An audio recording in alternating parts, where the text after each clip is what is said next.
एक बार एक किसान परमात्मा से बड़ा नाराज हो गया। कभी बाढ़ आ जाए, कभी सूखा पड़ जाए, कभी धूप बहुत तेज हो जाए तो कभी ओले पड़ जाए। हर बार कुछ न कुछ कारण से उसकी फसल थोड़ी खराब हो जाए।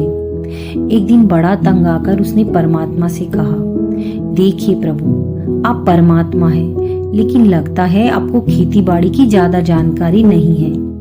एक प्रार्थना है कि एक साल मुझे एक मौका दीजिए, जैसा मैं चाहूं वैसा मौसम हो, फिर आप देखना मैं कैसे अन्न के भंडार भर दूंगा।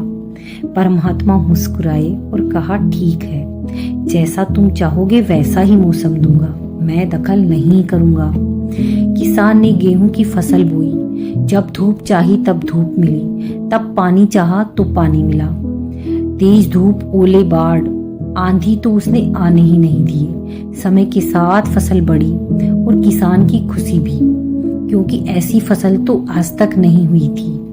किसान ने मन ही मन सोचा, अब पता चलेगा परमात्मा को कि फसल कैसे करते हैं। बेकार ही इतने बरस हम किसानों को परेशान करते रहे।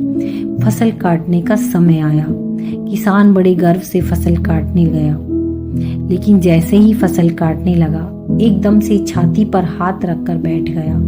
गेहूं की एक भी बाली के अंदर गेहूं नहीं था। सारी बालियां अंदर से खाली थी। बड़ा दुखी होकर उसने परमात्मा से कहा, प्रभु ये क्या हुआ? परमात्मा बोले, ये तो होना ही था। तुमने पौधों को संघर्ष का जरा भी मौका नहीं दिया। ना तेज धूप में उनको तपने दिया, ना आंधी ओलों से जूझने दिया। इसलिए सब पौधे खोखले रह गए। जब आंधी आती है, तेज बारिश होती है, ओले गिरते हैं, तब पौधा अपने बल से ही खड़ा रहता है। वो अपना अस्तित्व बचाने का संघर्ष करता है, और इस संघर्ष से जो बल पैदा होता है वही उसे शक्ति देता है, ऊर्जा देता है, उसकी जीवटता को उभारता है।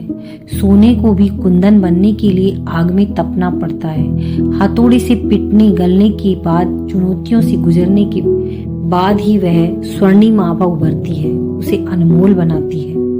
उसी तरह जिंदगी में भी अगर संघर्ष ना हो, चुनौती ना हो, तो आदमी खोखला ही रह जाता है। उसके अंदर का कोई गुण नहीं आ पाता। ये चुनौतियां ही हैं जो आदमी को तलवार रूपी धार देती है, उसे सशक्त और प्रखर बनाती है। अगर प्रतिभाशाली बनना है तो चुनौतियों को स्वीकार करना होगा, अन्यथा हम खोखले ही रह जाएंगे।